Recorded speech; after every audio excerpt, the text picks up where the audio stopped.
Episode की शुरुआत में शिंग ऑफिस में होती है तो जीजू उसे आकर बताता है कि वे अपनी रेजिग्नेशन के प्रोसीजर के लिए आई हुई है और उसे माफ़ी मांगता है कि ये सब उसकी वजह से हुआ है क्योंकि उसने वेवे को गलती से इंटरव्यू के टाइम पर ये चीज़ें बोल दी थी और उसने उसका गलत मतलब निकाल लिया। पर शिंग उसे ऐसा बोलने से मना करती है और दरवाज़ा बंद करके उसे कहती है कि हम उसे ओरिजिनल कंपनसेशन ही देंगे और उसे 1 ईयर का नॉन कम्पीट एग्रीमेंट साइन करवाना है। जो सुनकर जीजू उसे ऐसा डिसीजन लेने के लिए प्रेस करता है और कहता है कि अगर तुम पहले जैसी होती तो कभी भी ये डिसीजन नहीं ले पाती अपनी फीलिंग्स की वजह से। जो सुनकर शिंग बोलती है कि मैं एक कंपनी को मैनेज कर रही हूँ तो मैं सेंटिमेंटल नहीं हो सकती और आगे भी मुझे और कई सारे ऐसे डिसीजन लेने होंगे। जो सुनकर जीजू उसे टीज करते हुए कहता है कि तुम भी ना एकदम हान की तरह डिटर्मिन्ड लग रही हो। जो सुनकर वो स्माइल करते हुए उसे काम करने के लिए बोलती है। सीन अब हान पर आता है जो कि अपने फ़ोन में शिंग की प्रोफाइल पिक्चर देखता है। उसने वो वाली पिक्चर लगाई हुई थी जो कि हान ने उसकी जर्मनी में क्लिक की हुई थी। इसलिए अब हान भी अपनी प्रोफाइल पिक्चर चेंज करके वही वाली फ़ोटो लगा लेता है जो कि शिंग ने उसकी फ़ोटो क्लिक की थी। तभी सॉन्ग आकर उसे बताता है कि पुलिस ने जू को अरेस्ट कर लिया है और उसकी कंपनी भी सील हो गई है। वहीं शिंग भी उस न्यूज़ के बारे में पढ़ती है कि ब्राइब लेने की वजह से जू अरेस्ट हो गया है और उसकी कंपनी के सील होने की वजह से हज़ारों लोग अनएम्प्लॉयड होने वाले हैं। जो सुनकर वो शॉक हो जाती है और सोचती है कि उस टाइम जब वो टी हाउस में थे तब हान ने सॉन्ग को कुछ लिखकर बताया था कि उसे क्या करना है, जो कि शायद वहाँ पर रिपोर्ट लिखा हुआ था। अब अपना फ़ोन देखती है जिसमें हान ने उससे पूछा था कि तुम्हारा काम हो गया, तो शिंग हाँ बोलती है। वो उसके पास आ रही होती है। अब जैसे ही वो हान के ऑफिस के बाहर पहुंचती है तो वहाँ पर कुछ डायरेक्टर्स को बात करते हुए सुनती है कि हान ने ही जू की ये हालत की है। वो फिर हान से जाकर इस बारे में पूछती है तो वो उसे चेयर पर बिठाकर पूछता है कि तुम्हें क्या लगता है इस बारे में। इस पर वो कहती है कि उसने ब्राइब ली थी तो उसे ही भुगतना ही पड़ेगा, लेकिन उसकी गलती की वजह से इतने सारे लोग अनएम्प्लॉयड हो गए। और सीरियस फेस के साथ उससे पूछती है कि अगर शिंगचैन भी तुम्हारे इंटरेस्ट के साथ कोऑपरेट ना कर पाए तो तुम क्या हमारे साथ भी यही करोगे। पर वो मना करता है और कहता है कि तुमने अपने लिपस्टिक का कलर चेंज किया है। शिंग बोलती है कि अरे वाह, तुमने नोटिस कर लिया, और पूछता है कि कैसा लग रहा है। तो वो उसे किस कर देता है और कहता है कि तुम्हारे ऊपर ना सब कुछ बहुत ही अच्छा लगता है। फिर जब दोनों कार में घर जा रहे थे तो शिंग यहाँ पर हान को ड्राइव करते हुए देख रही होती है। कहती है कि सीरियस ड्राइव करते हो तुम, बहुत ज़्यादा हैंडसम लगते हो, और उसकी फ़ोटो क्लिक करती है। तभी उसे शीजू अपना वेडिंग इन्विटेशन भेजती है और साथ ही उसके एक वॉइस नोट भी भेजा हुआ था कि वो उसकी बहुत ही अच्छी दोस्त है और वो उसे खोना नहीं चाहती, इसीलिए वो उसकी शादी में ज़रूर आए। जो देखकर शिंग के मन के अंदर मिक्स फीलिंग आ जाती है, लेकिन बाद में वो स्माइल करती है। जो देखकर हान उससे पूछता है कि क्या तुम शादी में जाना चाहोगी, तो इस पर वो हाँ कहती है। तो हान बोलता है कि मैं भी तुम्हारे साथ चलूँगा। घर पहुंचकर हान अपने बेड पर बैठकर अपने पेरेंट्स की फ़ोटो को देख रहा होता है। तभी शिंग वहाँ पर आती है जब वो उसे बताता है कि ये उसके 8th बर्थडे की उसके पेरेंट्स के साथ आखिरी फ़ोटो है। उसके बाद ही मेरे पेरेंट्स की डेथ हो गई और उसी वक्त के बाद से मैंने कभी भी अपना बर्थडे सेलिब्रेट नहीं किया। तो शिंग कहती है कि मैं हूँ ना तुम्हारे साथ। और जब वो उस फोटो को ध्यान से देखती है तो उसके पीछे एक छोटी लड़की थी जिसे देखकर वो शॉक हो जाती है क्योंकि ये असल में शिंग थी। वह बचपन का टाइम याद करती है जब वो अपने पेरेंट्स के साथ एक्वेरियम में गई थी तो वहाँ पर उसने 2 सील के टॉय खरीदे थे जिन्हें हान की मॉम भी उसके बर्थडे प्रेजेंट के लिए खरीदने के लिए आती है, लेकिन वो खत्म हो गए थे। जिन्हें देखकर शिंग अपने पास से उन्हें एक टॉय दे देती है और उसकी तरफ से उनके बेटे को बर्थडे विश करती है, जिससे कि हान की मॉम उसे थैंक यू बोलती है और काफ़ी खुश भी होती है। अगले दिन अब शिंग रेडी होकर आती है और हान से बोलती है कि आज तुम्हें पूरा टाइम आंखें बंद रखनी है, जब तक मैं न कहूँ आंखें मत खोलना। जहाँ भी मैं लेकर जा रही हूँ बस मुझे फॉलो करना और कार भी मैं चलाऊंगी। वो लिली और मैंग को भी मैसेज करती है कि वो बार में लेट आएगी। जो सुनकर जब लिली रेडी हो रही थी तभी वहाँ पर शाओ आ जाता है, लेकिन वो उसे अपने घर के अंदर नहीं आने दे रही थी। तो शाओ कहता है कि उसे बेबे ने भेजा है। वो उसे उसका एक वीडियो दिखाता है जिसमें वो कह रही थी कि क्या आप मेरे साथ पपेट शो देखने के लिए चलोगी। मैं अकेले डैड के साथ वहाँ पर नहीं जाना चाहती क्योंकि वहाँ पर मेरे फ्रेंड्स के पेरेंट्स आएंगे, तो मैं चाहती हूँ कि आप भी हमारे साथ चलो। जो सुनकर लिली खुश होती है और फिर उसे अंदर आने देती है। वो मैंग को मैसेज करके कहती है कि वो आज पार्टी में नहीं आएगी, शिंग को बता देना।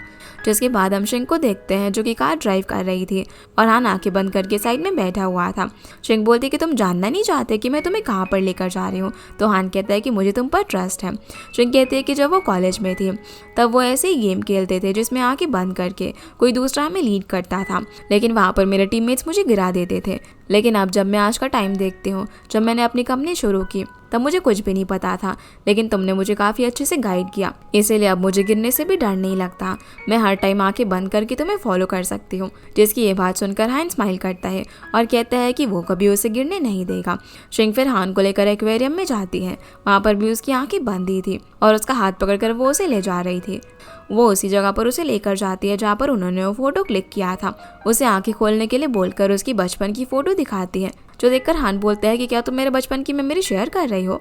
जैसे ही वो आंखें खोलता है तो शिंग उसे अपने बचपन की यहाँ की फोटो दिखाती है, जो देखकर हान बोलता है कि क्या तुम भी मेरे बचपन की मेमोरी शेयर कर रही हो। पर वो उसे जब फोटो जूम करके दिखाती है तो उस फोटो में पीछे हान अपने पेरेंट्स के साथ था। वो उसे बताती है कि जो टॉय तुम्हारे पास है वो मैंने ही तुम्हें दिया था और मैं भी तुम्हारे पेरेंट्स से मिल चुकी हूँ, इसलिए अब से तुम्हारी हैप्पीनेस मेरी जिम्मेदारी है। जो सुनकर हान बहुत ज़्यादा टच हो जाता है और उसे हक करता है। वो दोनों फिर जाकर वापस से सील वाले टॉय खरीदते हैं। फिर शिंग उसे बोलती है कि चलो हम बार में चलते हैं, पर हान कहता है कि मैं तुम्हें कहीं और लेकर जाना चाहता हूँ। मैंने उन सबको बता दिया है कि हम नहीं आ रहे हैं, ये ट्रीट मेरी तरफ से रहेगी और मैंने उन सभी को एंजॉय करने के लिए बोल दिया है। इधर हम मैंगो और लू को देखते हैं। असल में आज हान का बर्थडे था, तो उन्होंने उसके बर्थडे के लिए काफ़ी अच्छे से रूम वगैरह डेकोरेट किया हुआ था। जैसे ये लोग डेकोरेशन खत्म करके बैठे हुए थे, तभी उन लोगों को हान का मैसेज आता है कि वो नहीं आ रहे हैं, जो देखकर मैंग बोलती है कि कोई भी नहीं आ रहा और भला हमारा ये सब इतना डेकोरेशन करने का मतलब क्या ही हुआ। जो देखकर लू को सोचने लग जाता है और अचानक से बोलता है कि उसे ना बहुत तेज बैक पेन हो रहा है, जो देखकर मैंग पैनिक करने लग जाती है और उसे हॉस्पिटल चलने के लिए कहती है। पर वो जाकर उसके डेस्क में मेडिसिन ढूंढने के लिए उसे बोल देता है। उसके वहां से जाते ही वो दीवार पर लगे हुए सभी अल्फाबेट्स को निकाल देता है।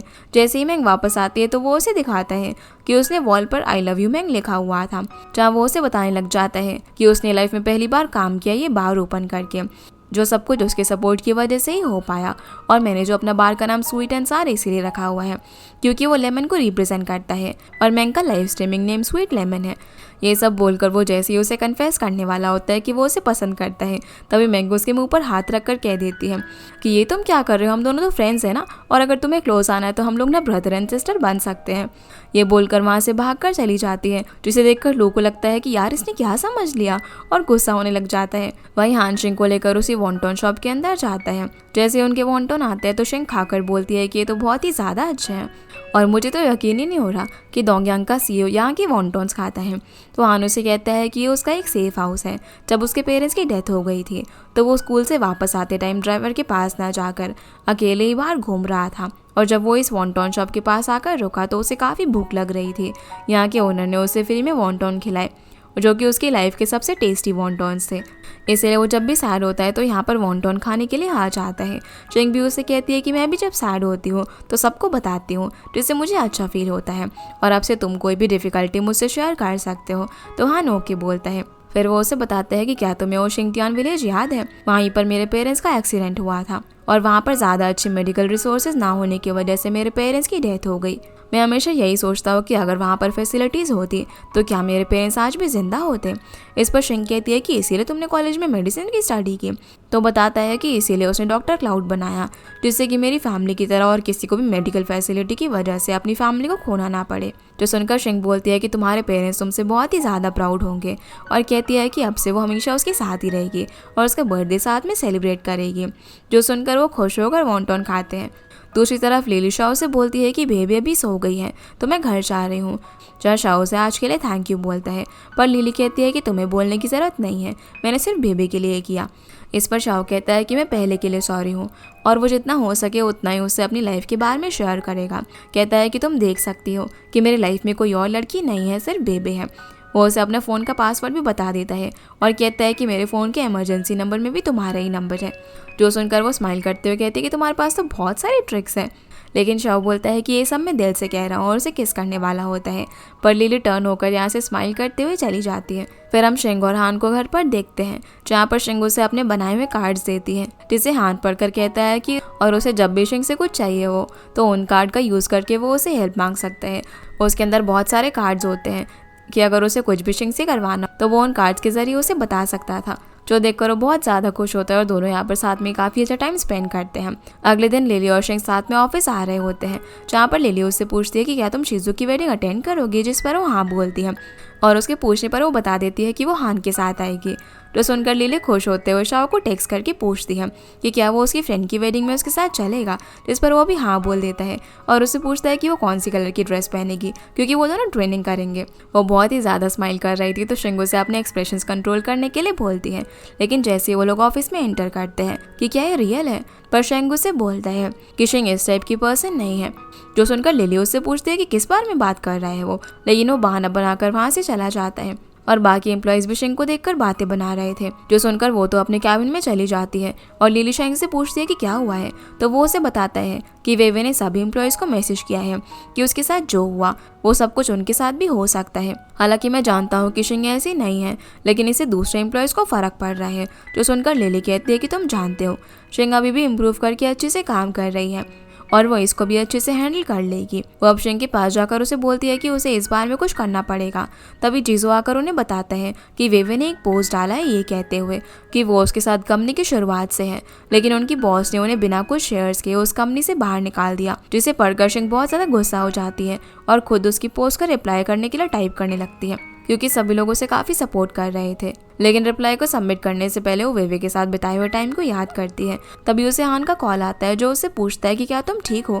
तो शिंग हाँ बोलती है, जहाँ वो उसे समझाता है कि वो उस पोस्ट का कोई भी रिप्लाई ना करे, ये सारी चीज़ें खुद ब खुद अपने आप गायब हो जाएंगी। तो शिंग कहती है कि मैं कुछ करने वाली हूँ, तुम चिंता मत करो, मैं इसको अच्छे से हैंडल करूँगी। जिसके बाद शिंग सभी एम्प्लॉयज़ के साथ एक मीटिंग रखती है, जहाँ सभी लोग बोलते हैं कि इस पोस्ट के लिए हम लोग PR को हैंडल करने के लिए देते हैं, लेकिन शिंग बोलती है कि नहीं, हम ये नहीं करेंगे। वो बताती है कि वेवे ने हमें एक अपॉर्चुनिटी दी है, जिसमें देखा जाए तो वो हमारे प्रोडक्ट और कंपनी की तारीफ ही कर रही है। इसलिए वो उन लोगों को एक अपनी कंपनी का ऑफिशियल अकाउंट बनाने के लिए कहती है, जिसमें वो उनकी प्रोडक्ट और अचीवमेंट्स को डालेंगे और इस क्राइसिस को हम एक मार्केटिंग एडवर्टीजमेंट में बदल देंगे, जिससे कि लोग वेवे की इस पोस्ट को जल्दी ही भूल जाएंगे। जो सुनकर सभी लोग एक्साइटेड होकर हाँ बोलते हैं और प्लानिंग करने लग जाते हैं कि वो ये सब कैसे करेंगे, जिन्हें एक साथ देखकर शिंग काफ़ी ज़्यादा खुश होती है। रात में अब शिंग अपने पोस्ट के नीचे कमेंट्स वगैरह पढ़ रही होती है, तभी वहाँ पर हान आ जाता है। रात में अब शिंग उस अकाउंट को देख रही होती है, जिसमें उसने अपने एम्प्लॉयज़ को भी थैंक यू बोला होता है इतनी मेहनत करने के लिए, जिसकी वजह से उन्हें काफ़ी पॉजिटिव रिस्पॉन्स तो मिल रहा था। लेकिन कुछ लोग अभी भी नेगेटिव कमेंट कर रहे थे। तभी वहाँ पर हान आ जाता है, जो कि उसके कंप्यूटर की स्क्रीन को ऑफ कर देता है और उसे ये सब देखकर सैड होने से मना करता है। साथ ही यहाँ पर उसने जो किया उसके लिए प्रेज भी करता है। जिसके बाद वो उसे यहाँ से एक रूफ टॉप पर लेकर जाता है, जहाँ से सिटी का बहुत ही अच्छा व्यू दिखाई दे रहा था। ये दोनों वहाँ पर बैठे हुए थे, जहाँ शिंग सैड होकर कहती है कि मैंने जब इस सिटी में आई थी तो इस सिटी को देखकर लगता था कि मेरे लिए यहाँ पर कोई भी जगह नहीं है, और जब मैंने अपनी कंपनी खड़ी की तब मैंने एक रात को सोचा कि फाइनली मेरे लिए भी यहाँ पर जगह है। लेकिन आज फिर से ये सिटी मुझे पहली जैसी लग रही है। हालांकि मैंने अपनी पोजीशन बना ली है, लेकिन इसके लिए मुझे कुछ खोना भी पड़ा है। लेकिन आखिर में मुझे ऐसा लग रहा है कि मैंने सिर्फ यहाँ पर कुछ खोया ही है, वो भी ऐसी चीज़ें जिन्हें मैं कभी भी वापस नहीं पा सकूँगी। हान ये सब सुनने के बाद उसे कहता है कि हम इस रोड पर एक इंसान से मिलते हैं। ये सुनकर हान उसे बताता है कि लाइफ एक रोड है, जिस पर चलते हुए हम काफ़ी लोगों से मिलते हैं, और हम जब तक ये रफ रोड को ट्रैवल ना करें और उसी एक्सचेंज में पार्टिसिपेट ना करें तो इसका कोई मतलब नहीं रहता। ये हमें एक्सपीरियंस देता है, उसके बाद हमें इन सब की आदत पड़ जाती है, क्योंकि हमेशा कुछ पाने के लिए कुछ ना कुछ खोना पड़ता है। जो सुनकर शिंग उसके शोल्डर पर अपना सर रख देती है और बोलती है कि अभी वो खुश है। फिर मन में बोलती है कि सिर्फ उसकी वजह से, और थोड़ी देर ऐसे ही बैठी रहती है और दोनों अब साथ में ऐसे ही बैठकर व्यू एंजॉय करते हैं। अगले दिन हान वापस से वॉन्टॉन शॉप के अंदर होता है, जहाँ पर शव आकर उसे बताता है कि वेवे ने जो कुछ भी किया उसके बाद से अब उसे कोई भी कंपनी एम्प्लॉय नहीं कर रही है, और उसे युवान और चैंग के मिलने का फोटो भी दिखाता है। वो बताता है कि वो बहुत टाइम से सीक्रेटली मिल रहे हैं, यहाँ तक कि युवान ने उसके साथ जू और काफ़ी सारी इन्फॉर्मेशन एक्सचेंज भी करी है। कहीं अभी उसे हानाई के बारे में तो पता नहीं चल गया। अगर इसके बारे में शिंग को पता चल गया तो इस पर हान बोलता है कि मैं उसे सही टाइम देखकर खुद इसके बारे में बता दूंगा। तो शव बोलता है कि बेटर यही रहेगा कि उसे इस बारे में तुमसे पता चले, ना कि किसी और से। यहाँ से फिर हम लोग को बार के अंदर देखते हैं, जहाँ पर उसका मूड बिल्कुल भी अच्छा नहीं होता। वो अपनी मॉम के लिए ड्रिंक बना रहा होता है। जब उसकी मॉम उसे पीती है तो बोलते हैं कि ये तो कुछ ज़्यादा ही खट्टा है। लू अब यहाँ पर उनसे पूछने लग जाता है कि मेरा एक फ्रेंड है, वो जिस लड़की को पसंद करा था उसने उसे कन्फेस करा, लेकिन लड़की उसे कहती है कि वो लोग सिर्फ ब्रदर और सिस्टर बन सकते हैं। जो सुनकर मॉम तो समझ जाती है कि ये अपनी बात कर रहा है और कहती है कि उसे कहना कि ज़्यादा मेहनत करे। ये सब इतना आसान नहीं होता, क्योंकि मैंने भी तुम्हारे डैड को परस्यू करने के लिए बहुत ही मेहनत करी। अगर मैं ऐसे ही बीच में गिव अप कर देती ना तो तुम आज यहाँ पर नहीं होते। ये बोलकर उसे मिस्टर लू कहकर बुलाती है। तो वो कहता है कि आपको सब पता है। इस पर वो बोलती है कि हाँ, मुझे बहुत ही पहले से पता है कि तुमने मैंग के साथ पहले लाइव स्ट्रीम में क्या किया था, और अभी तुम उसे एकदम से कन्फेस कर रहे हो। कोई भी लड़की भला कैसे मान सकती है। वो उसे और ज़्यादा ट्राई करने के लिए कहती है, जो सुनकर वो उन्हें ओके बोलता है। जिसके बाद हम ये चेन और शीजू के वेडिंग का सीन देखते हैं, जहाँ पर ये सभी लोग आए हुए थे। दोनों ब्राइड और ग्रूम अपने वाव लेते हैं कि वो हमेशा एक दूसरे का साथ देंगे और अपनी रिंग्स एक्सचेंज करते हैं, जो देखकर लिली बहुत ज़्यादा खुश होती है। और हान शिंग का हाथ पकड़कर बैठा हुआ था, तभी शिंग भी खुश हो रही थी। फिर जब बुके फेंकने का टाइम आता है तो हान शिंग को बाहर वॉक करने के लिए लेकर चला जाता है और लिली बुके कैच करने के लिए जाती है, जहाँ वो उसे ही मिलता है, जिस वजह से वो काफ़ी ज़्यादा खुश होती है और शव से आकर बोलती है कि वेडिंग कितनी ज़्यादा रोमांटिक होती है ना, मुझे पता ही नहीं था। तो वो अब यहाँ पर उसे उस बुके के लिए कॉन्ग्रेचुलेट करता है, लेकिन वो कहती है कि इस बुके की वैल्यू तो तभी होगी जब हमारी शादी होगी, और उसे पूछने लग जाती है कि तुम्हें किस टाइप की वेडिंग पसंद है। जो सुनकर शव के एक्सप्रेशन चेंज हो जाते हैं। वो उसे बोलता है कि मैं इस लाइफ में वापस से शादी नहीं करना चाहता। हालांकि वो उसके साथ हमेशा रहेगा और उसे सब कुछ देगा, लेकिन वो उससे शादी नहीं कर सकेगा। जो सुनकर लिली गुस्से में बोलती है कि जब तुम मुझसे शादी नहीं कर सकते तो ये सब क्या प्रॉमिस कर रहे हो मुझसे, और गुस्से में वहाँ से चली जाती है। जिसे जाता हुआ देखकर शव कुछ नहीं बोल पाता, और जीजू ने भी ये सब कुछ देख लिया था, उसे काफ़ी गुस्सा आता है। इधर हम शिंग और हान को वॉक करते हुए देखते हैं, जहाँ पर हान उससे पूछता है कि तुम बुके कैच करने के लिए क्यों नहीं गई। तो शिंग कहती है कि मेरे पास लव और ब्यूटी दोनों ही है, तो मुझे क्या ही ज़रूरत है ये सब करने की। हान कहता है कि तो बहुत ही अच्छा जवाब है। तो शिंग कहती है कि तुम्हें अभी भी लगता है कि मुझे बुरा लग रहा होगा, ऐसा कुछ भी नहीं है, और वैसे भी अगर हम गलत पर्सन से दूर नहीं होंगे तो अपने मिस्टर राइट से कैसे मिलेंगे। जो सुनकर हान स्माइल करता है और उससे पूछता है कि क्या मैं तुम्हारा मिस्टर राइट हूँ। फिर वो उसे बोलता है कि लोग लाइफ टाइम कुछ ना कुछ ढूंढते रहते हैं, लेकिन तुम वो पर्सन हो जिसके साथ रहकर मेरी हार्ट बीट फास्ट हो जाती है, और मैं हमेशा तुम्हारे साथ अपनी लाइफ स्पेंड करना चाहता हूँ। जो सुनकर शिंग बोलती है कि क्या तुम मुझे प्रपोज कर रहे हो। जो सुनकर हान बोलता है कि मैं नहीं चाहता कि हमारे प्रपोजल की एनिवर्सरी इन दोनों की वेडिंग एनिवर्सरी के दिन हो। तो शिंग पूछते है कि फिर मुझे कब प्रपोज करोगे। हान कहता है कि मैं अभी कर सकता हूँ, और नीचे बैठने लगता है। जो देखकर उसे रोकने के लिए शिंग भी नीचे बैठ जाती है, पर हान उससे पूछता है कि क्या तुम मेरी कार में घर चलोगी। जिस पर वो अनॉय होते हुए बोलती है कि नहीं मैं टैक्सी से चली जाऊंगी, और दोनों हंसने लग जाते हैं। फिर हम मैंग को देखते हैं, जो कि वेडिंग की चीज़ें दिखाते हुए लाइव स्ट्रीमिंग कर रही थी। तभी उसे लियू का कॉल आता है। वो उसे बार में आने के लिए बोलता है और बताता है कि उसका फेवरेट सिंगर यहाँ पर आया हुआ है।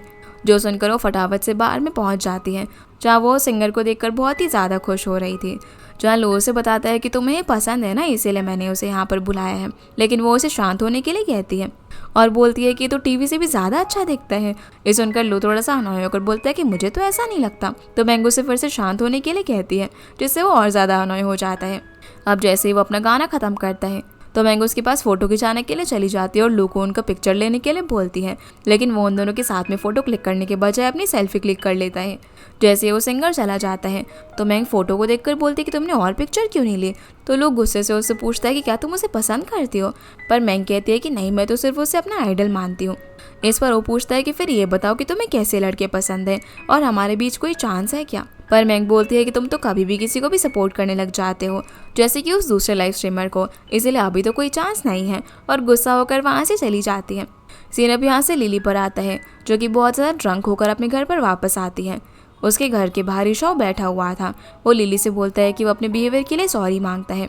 आगे वो उसे और ज़्यादा समझेगा और उसे रिंग दिखाते हुए बोलता है कि मैं तुम्हें फैमिली तो नहीं दे सकता, लेकिन प्रॉमिस करता हूँ कि तुम जो चाहोगी इसके अलावा मैं तुम्हें दूंगा, और ये रिंग मेरे प्यार को रिप्रेजेंट करती है, मैं पूरी लाइफ तुम्हारा ख्याल रखूंगा। पर लिली रोते हुए उसे ब्रेकअप करने के लिए बोलकर घर के अंदर जाने लगती है।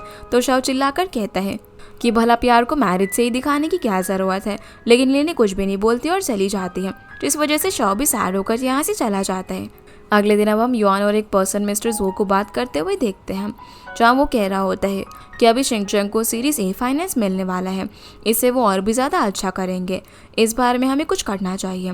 तो युआन कहती है कि उसकी कोई भी ज़रूरत नहीं है, वैसे भी ये सब करने से हान स्टॉक प्राइस इंक्रीज़ नहीं कर पाएगा। तो जो से बोलता है कि हान ने जो प्लेज लिया वो ना मुझे कुछ ठीक नहीं लग रहा, क्योंकि वो उस वक्त काफ़ी ज़्यादा कॉन्फिडेंट था, शायद उसके पास कोई और प्लान है। वहाँ पर एक और पर्सन बैठा हुआ था जो बोलता है कि ये सब के बारे में एक पर्सन से पूछते हैं, जिसको कि हान ने डोंगयांग बेस के अंदर शिफ्ट कर दिया है, शायद उसे इसके बारे में कुछ पता होगा। दूसरी तरफ हान हनाई के प्रेसिडेंट मिस्टर चेन से मिलता है, जहाँ पर वो उससे कहता है कि मेरे एक सबॉर्डिनेट ने पायनर प्रोजेक्ट में पार्टिसिपेट किया था, मुझे इसके बारे में कुछ भी नहीं पता था, और उन्होंने शिंगचेन को इसमें रिप्लेस कर दिया है। हान कहता है कि इसमें कोई भी प्रॉब्लम नहीं है, अगर तुम भी ये करते तो भी कुछ नहीं होता, क्योंकि दोनों ही कंपनी कॉम्पिटिटर्स हैं। तो चेन बोलता है कि मैं बस आपकी फ्यूचर वाइफ को एंग्री नहीं करना चाहता था। इस पर हान बोलता है कि आगे चल के भी कंपनीज कम्पीट करेंगे और मुझे पता है कि हमें शिनचैन के साथ कंपटीशन कितना आगे तक लेकर जाना है। वो हान से बोलता है कि आगे चल के भी हमारी कंपनीज कम्पीट करेंगे और मुझे नहीं पता कि हमें शिनचैन के साथ कंपटीशन को कितना आगे तक लेकर जाना है। इस पर हान बोलता है कि तुमने 2 कंपनीज के मर्ज की बात कही थी ना, उसके बारे में मुझे सोचकर बताओ। लेकिन दोनों कंपनीज पूरी तरीके से मर्ज नहीं होंगी, वो अपने अपने फील्ड में काम करती रहेंगी। पर चेन तो खुश होकर उसी वक्त इसके लिए मान जाता है। वही जीजो शेंग के पास आकर बताता है कि क्या उसने सुना कि पाइनर प्रोजेक्ट में हानाई ने हमें रिप्लेस कर दिया है। इस पर शेंग हाँ बोलती है। जीजो कहता है कि वो भला ऐसे कैसे कर सकते हैं, तो शेंग उसे कामली कहती है कि इसमें कोई भी प्रॉब्लम नहीं है, उन्होंने लास्ट में आकर अप्लाई किया था। ये भी अच्छा है क्योंकि अभी हानाई हमें कॉम्पिटिटर समझ रही है। लेकिन जीजो काम नहीं होता। तभी रिसेप्शनिस्ट आकर बताती है कि उससे मिलने के लिए मिस्टर चैंग आए हैं जो कि उसका मीटिंग रूम में वेट कर रहे हैं, इसलिए वो उससे मिलने के लिए चली जाती है। जहाँ वो उससे पूछती है कि आप यहाँ पर कैसे, तो चैंग पहले उससे पिछली बार डिनर के लिए सॉरी बोलता है और ये भी बोलता है कि मुझे पता नहीं था कि हाना अल्कोहल से एलर्जिक है। तो चैंग बोलती है कि अरे मुझे तो इस इंसिडेंट के बारे में अब याद भी नहीं है। फिर वो उसे काम की बात करता है कि तुम्हारी कंपनी सीरीज ए के लिए फाइनेंसर ढूंढ रही है, तो मैं भी तुम्हारी कंपनी में इन्वेस्ट करना चाहता हूँ। इस पर शेंग बोलती है कि हम जो भी चीज़ें करते हैं वो हान के ऊपर इम्प्लिकेट होती हैं। तो चेंग कहता है कि मुझे इससे कोई भी प्रॉब्लम नहीं है हान के साथ इसमें कॉपरेट करने के लिए। तुम्हें पता ही होगा कि काम और प्यार को कैसे अलग रखना है और कितने बिजनेस वोमेन ने प्यार की वजह से अपना सब कुछ खोया है। मैं सोचता हूँ कि तुम वैसी नहीं हो क्योंकि लव चेंजेबल होता है, इससे हम दोनों को प्रॉफिट होगा। इस पर शेंग बोलती है कि मुझे आपसे भी ज़्यादा अच्छा ऑफर आ सकते हैं और जो भी अच्छा ऑफर होगा हम लास्ट में उसके साथ कॉपरेट करेंगे। तो चेंग उसे बोलता है कि मैं तुम्हारी कंपनी के सिर्फ फ्रैक्शनल स्टॉक्स लूँगा, पर अगर हान तुम्हारी कंपनी के स्टॉक्स लेगा तो उसके पास पूरा सेंट्रलाइज कंट्रोल होगा। इसलिए वो उसके ऑफर के बारे में सोचने के लिए बोलकर चला जाता है। वहाँ से वो डायरेक्टली फिर जैंग से मिलने के लिए उसके ऑफिस में जाता है। वो उसे कहता है कि तुमने मेरे मैसेज का रिप्लाई नहीं दिया, इसलिए मुझे यहाँ पर आना पड़ा। जैंग बोलती है कि मैं बिजी थी। अब जैसे ही वो अपने फ़ोन चेक करती है तो उसमें उसने उसके नए ऑफिस के लिए कुछ फ़ोटोज़ वगैरह भेजी हुई थी और उससे कहता है कि इनमें से कौन सा चूज़ करने वाली हो। वो कहती है कि अभी तक मेरा रिवेंज पूरा नहीं हुआ है, इसलिए मैं यहाँ से नहीं जाऊँगी। पर चेंग कहता है कि रिवेंज मैं ले लूँगा, मैं अभी शेंग से फाइनेंशिंग के लिए बात करके आ रहा हूँ। तो जैंग कहती है कि जब तक हान और वो अलग नहीं हो जाते वो तुम्हें चांस नहीं देगी। इस पर चेंग बोलता है कि कुछ चीज़ें स्टेबल नहीं होती, जिसकी ये बात जैंग को समझ नहीं आती।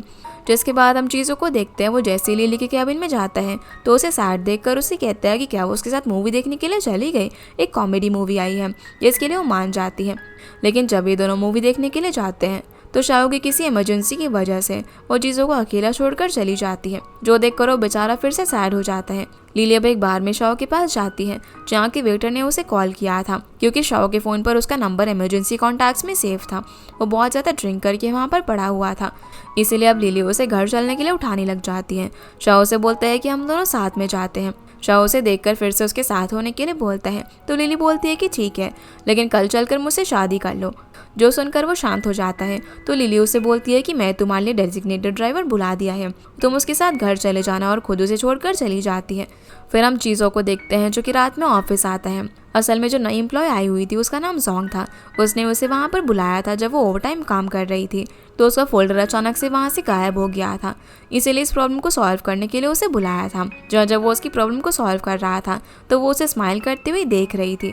अब जैसे वो उसकी प्रॉब्लम को सॉल्व करके यहाँ से जा रहा होता है तो जोंग उसे बता देती है कि वो उसे पसंद करती है। वो कहती है कि मैं जानती हूँ कि आप ली को पसंद करते हो, लेकिन मैं सिर्फ तुम्हें अपनी फीलिंग्स बताना चाहती थी, और उसे कंसीडर करने के लिए कहती है। जो सुनकर जीजो स्माइल करता है। जीजो उसे समझाता है कि वो उस पर टाइम वेस्ट ना करे और वो सिर्फ कलीग्स और फ्रेंड्स ही रह सकते हैं। जो सुनकर उसे लिली ने जो कहा था वो याद आता है, साथ ही वो यहाँ पर उसे सॉरी भी कहता है। जिस पर जोंग उसे बोलती है कि तुम्हें लाइक करना मेरी चॉइस थी, इसका मतलब ये नहीं है कि तुम्हें मुझे लाइक करना चाहिए, पर हम फिर भी कलीग्स और फ्रेंड्स बनकर रहेंगे। जो सुनकर जीजो ओके बोलता है और वहाँ से चला जाता है, जिसके जाने के बाद वो थोड़ी सी सैड भी होती है। अगले दिन अब शाओ डोंगयांग बिल्डिंग के सामने होता है जहाँ पर लिली आकर उसने उसे जो भी गिफ्ट भेजे थे वो वापस कर देती है। वो अब जैसे ही जा रही थी तो शाओ से बोलता है कि तुम्हें मुझसे कुछ कहना नहीं है। इस पर वो कहती है कि अब से ड्रंक होने के बाद मुझे कॉल मत करना, ये बोलकर चली जाती है। इसके बाद हम हान को देखते हैं जो जब अपने ऑफिस में होता है तभी उसके ग्रैंडपा का उसे कॉल आता है जो कि उसे लंच के लिए बुलाते हैं। हान कहता है कि वो शेंग को भी अपने साथ लेकर आना चाहता है और अब वो दोनों रिलेशनशिप में हैं। मैं उसे आपसे इंट्रोड्यूस करवाना चाहता हूँ, लेकिन आप प्लीज़ उसे डराना मत, जिसके लिए वो हाँ बोल देते हैं। फिर हम हान और शिंग को ऑफिस के बाद कार में देखते हैं। वहाँ पर वो थोड़ी सी सैड लग रही थी। जब हान से इसका रीजन पूछता है तो बताती है, तो वो उसे पायनियर प्रोजेक्ट के बारे में बताती है कि कैसे हनाई ने उसमें उन्हें रिप्लेस कर दिया। जो सुनकर हान को चैन की कही हुई बात याद आने लग जाती है कि वो दोनों कंपनीज कॉम्पिटिटर है। इसीलिए वो उसे समझाता है कि तुम बस अपने ऊपर फोकस करो और सब कुछ अच्छा होगा। सीधा फिर वो उसे ग्रैंडपा के घर पर लेकर आ जाता है। जो देखकर शिंग पूछती है कि ये हम कहाँ पर आ गए हैं, तो वो बताता है कि ये मेरा ग्रैंडपा का घर है और मैं यहाँ पर तुम्हें उनसे लंच पर मिलवाने के लिए लेकर आया हूँ। जो सुनकर शिंग हैरान हो जाती है और बोलती है कि तुमने मुझे पहले क्यों नहीं बताया। पर हान उसे चिंता ना करने के लिए बोलता है। वो बोलता है कि मैंने सब कुछ पहले से प्रिपेयर किया हुआ है।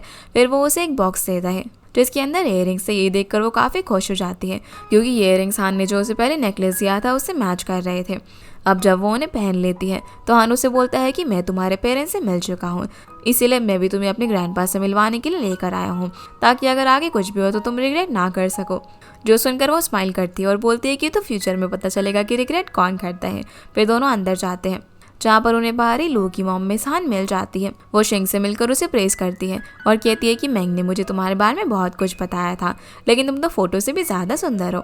जो सुनकर शिंग स्माइल करने लग जाती है और बोलती है कि मैंग ने आपके बारे में भी बहुत कुछ बताया था कि आप बहुत अच्छा गाना गाती हो और बहुत ही अच्छे सूप भी बनाती हो। तो वो भी उसे बाद में अपने घर पर आने के लिए इन्वाइट करती है और फिर ये लोग अंदर जाते हैं जहाँ हॉल में पहले से युआन और उसकी मॉम बैठी हुई थी। जैसे ये लोग वहाँ पर आकर बैठते हैं तभी हान को ग्रैंडपा अपने पास बुला लेते हैं, इसीलिए वो चला जाता है और युआन शिंग को पीने के लिए टी ऑफर करती है। वो कहती है कि ये रेयर टी है जो कि जैंग कुछ दिनों पहले लेकर आई थी। जो सुनकर मिस हान मना कर देती है कि उन्हें ये टी नहीं पीनी। तभी टी पीकर शिंग बोलती है कि मिस जैंग का टेस्ट तो बहुत ही ज़्यादा अच्छा है। फिर युआन की मॉम उससे उसकी फैमिली बैकग्राउंड के बारे में बात करने लग जाती है, तो वो उसे सारी चीज़ें बताती है कि वो कहाँ से है और उसकी फैमिली क्या करती है। जो सुनकर उसे टॉन मारते हुए बोलने लग जाती है कि उसके लिए सिटी में रहना तो बहुत ज़्यादा हार्ड हुआ होगा ना, अच्छा हुआ कि तुम्हें हान मिल गया। जिसकी ऐसी बात सुनकर शिंग कुछ ज़्यादा एक्सप्रेशन नहीं देती, पर फिर मिस हान भी बीच में बोल देती है कि हान बहुत ही ज़्यादा लकी है कि उसे शिंग मिले। और फिर वो कुछ कहने वाले थे, इससे पहले ही वो शिंग को यहाँ से डिनर के लिए लेकर चली जाती है। डिनर टेबल पर ग्रैंडपा भी आ जाते हैं तो शिंग उनसे मिलती है। जिस बीच युआन कहने लग जाती है कि तुम और हान कॉलेज से एक दूसरे को जानते हो ना, जिस पर शिंग हाँ बोलती है। तो युआन बोलती है कि इसी वजह से हान ने चाइना वापस आने के बाद सीधा तुम्हारी कंपनी में इन्वेस्ट किया। इस पर शिंग बोलती है कि हान से पहले तो आपने मुझे ऑफर दिया था ना, अगर हान ने ऑफर नहीं दिया होता तो मैं आपके अंडर काम कर रही होती, लेकिन चाहे मैं आपके लिए काम करूँ चाहे हान के लिए, वैसे देखा जाए तो मैं डोंगयांग ग्रुप के लिए काम कर रही हूँ ना। जिस बात पर हान भी उसका साथ देता है। तभी ग्रैंडपा शिंग से पूछते हैं कि अभी सबसे ज़्यादा अच्छी कंपनी हानाई चल रही है, तो तुम्हारा आगे का क्या प्लान है कि तुम उसे कैसे सरपास करोगी। जो सुनकर शिंग हान की बातें याद करती है जो कि उसने उसे बताई थी कि कैसे उसे अपने ऊपर फोकस करना चाहिए। इसीलिए उन्हें जवाब देती है कि मैं हानाई को सरपास नहीं करना चाहती हूँ, मैं अपनी जो कंपनी है उसे स्केलेटल प्रिंटिंग में स्पेशलाइज करना चाहती हूँ और अपनी कंपनी को आगे लेकर जाना चाहती हूँ। जिनकी ये सारी बातें सुनकर मिस हान उन्हें और ज़्यादा बिजनेस की बातें करने से रोक देती है। इसलिए फिर अब सब लोग साथ में लंच करते हैं। लंच के बाद शिंग और मिस हान घर के बाहर आपस में बात कर रहे होते हैं, जहाँ पर वो बोलती है कि हान बहुत ही ज़्यादा स्वीट बच्चा था, वो हर टाइम स्माइल करता रहता था, लेकिन उसकी पेरेंट्स की डेथ के बाद से वो बिल्कुल ही अकेले रहने लग गया। वो जर्मनी जाने के बाद तो और भी ज़्यादा बदल गया, एकदम आइस की तरह हो गया, उनसे कोई भी बात शेयर नहीं करता कि उसकी लाइफ में आखिर क्या चल रहा है।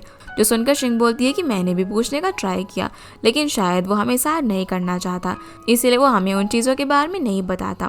इस पर मिस हान बोलती है कि पर तुम्हारे साथ रहने की वजह से वो काफ़ी बदल गया है, फिर से स्माइल करने लगा है और लोगों की केयर करने लगा है। तभी वहाँ पर हान आ जाता है। वो शिंग से कहता है कि ग्रैंडपा तुमसे बात करना चाहते हैं। इसीलिए शिंगा मुझसे मिलने के लिए जाती है जहाँ ग्रैंडपा कैलीग्राफी कर रहे थे। वो उन्हें देखकर कहती है कि आपकी कैलीग्राफी तो बहुत ही ज़्यादा अच्छी है। वो देखती है यहाँ पर ग्रैंडपा ने उसका और हान का नाम एक साथ लिखा हुआ था, जहाँ वो उसे बताने लग जाते हैं कि उन्होंने हान का नाम इसीलिए रखा था क्योंकि उसका मीनिंग है ऑर्डर देना और इम्पोजिंग करना। फिर वो शिंग से पूछते हैं कि तुम्हारे नाम का मतलब क्या है। तो शिंग कहती है कि मैं जब बॉर्न हुई थी तो मेरी आंखें बड़ी और शाइनी थी, इसीलिए मेरे डैड ने मेरा नाम शिंग रख दिया, जो कि एक स्टार की तरह होता है। ये सुनकर वो कहते हैं कि तुम दोनों का नाम का मतलब काफ़ी ज़्यादा डिफरेंस है। इस पर शिंग कहती है कि हाँ आपने सही कहा, मैं एक फेंट स्टार हूँ जो कि एनर्जी स्टोर करके शाइन करती है और वो हान के साथ रहकर भी ऐसी ही रहेगी। जिसकी ये बात सुनकर ग्रैंडपा उसे कुछ नहीं बोलते और स्माइल करने लग जाते हैं।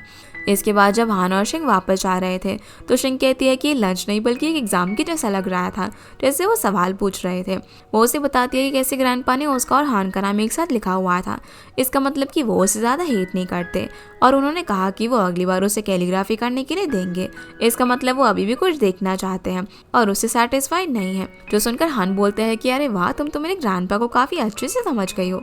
इस पर शिंग हाँ बोलती है और बोलती है कि वैसे तुम्हारे ग्रैंडपा की कैलीग्राफी काफ़ी अच्छी है और तुम्हारी हैंडराइटिंग भी काफ़ी अच्छी है, कि ये जीन्स में होता है। इस पर हान हाँ बोलता है और उसे टीज करते हुए कहता है कि अगर तुम भी मेरे साथ अच्छे से प्रैक्टिस करोगी ना तो तुम्हें भी ग्रैंडपा की जीन्स मिल जाएंगे। जो सुनकर पहले तो उसे समझ नहीं आता, लेकिन जब उसे रियलाइज होता है कि वो उसे बेबी करने के लिए बोल रहे हैं तो वो शर्माकर स्माइल करने लग जाती है।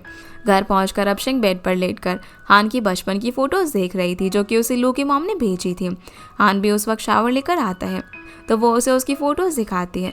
शिंग बताती है कि इन फ़ोटोज़ के साथ मिसान ने उसे ये भी बताया कि तुमने उनसे कोई भी डिफ़िकल्टी शेयर नहीं की, इसीलिए अब तुम मेरे साथ जो कुछ भी हो वो शेयर कर सकते हो।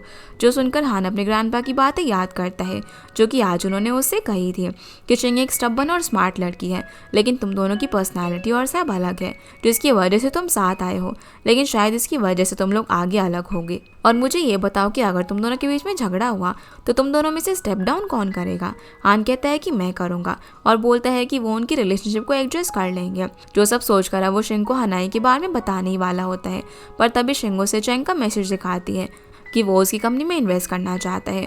तो हान उससे पूछता है कि इसके बारे में तुमने क्या सोचा, पर शिंग उसे हक करके बोलती है कि वो तुम्हारा एनिमी है, मैं भला उसके साथ कैसे मिल सकती हूँ, ये तो तुम्हें बिट्रे करने के जैसा हो गया ना।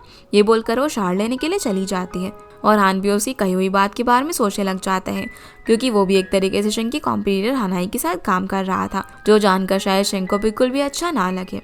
अगले दिन अब हान शिंग के पेरेंट्स के साथ नर्वसली वीडियो कॉल करता है, जहाँ पर दोनों ने बता देते हैं कि अब वो दोनों ऑफिशियली रिलेशनशिप में हैं। जो सुनकर पेरेंट्स काफ़ी ज़्यादा खुश हो जाते हैं और उन्हें स्प्रिंग फेस्टिवल में आने के लिए बोलते हैं, जिसके लिए दोनों खुश होकर मान जाते हैं।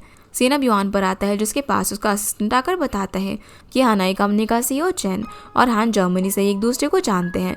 वो काफ़ी समय से वहीं से कांटेक्ट में है और हनाई भी वहीं से शुरू हुई थी। अभी लुओपिंग भी बहुत ही ज़्यादा हनाई के साथ कांटेक्ट में रहता है और उसे कुछ रिपोर्ट्स देता है, जो देखकर वो फटाफट से चेंग से मिलने के लिए चली जाती है और उससे पूछती है कि शिंग चेंग के इन्वेस्टमेंट का क्या हाल है। तो बताता है कि शिंग बिना हान की परमिशन के कुछ भी नहीं करती, उसे मनाना थोड़ा मुश्किल है, उसने मुझे अभी तक कोई भी रिप्लाई नहीं दिया है। उसी वक्त वहाँ पर जैंग भी आ जाती है, जिसे देखकर युआन को कुछ ठीक नहीं लगता, जो देखकर चेंग बोल देता है कि हम सब साथ में हैं। तो युआन उसे बताती है कि कुछ दिन पहले हान शिंग को ग्रैंडपा से मिलवाने के लिए लेकर आया था। जो सुनकर वो थोड़ी सी सैड हो जाती है और बोलती है कि इससे भला मेरा क्या लेना देना। जो सुनकर युआन बोलती है कि अच्छा, अगर ऐसा है तो हान जो तुम्हारी कंपनी के शेयर वापस कर रहा है वो तुमने लिए क्यों नहीं। जो सुनकर वो कुछ भी नहीं बोलती। फिर युआन उन्हें हनाई की बात बताती है कि कैसे हान के उस कंपनी के सीईओ के साथ इतनी ज़्यादा कनेक्शन है। जो सुनकर जैंग कहती है कि इसी वजह से वो स्टॉक प्राइस बढ़ाने के लिए कॉन्फिडेंट था, क्योंकि उसने हनाई के अंदर इन्वेस्ट किया हुआ है और सिर्फ युआन को डाइवर्स करने के लिए उसने शिंग में इन्वेस्ट किया। इसीलिए अब वो लोग अपने प्लान के मुताबिक बढ़ने का डिसाइड करते हैं कि वो लोग किसी भी तरीके से पहले हान और शिंग को अलग करेंगे।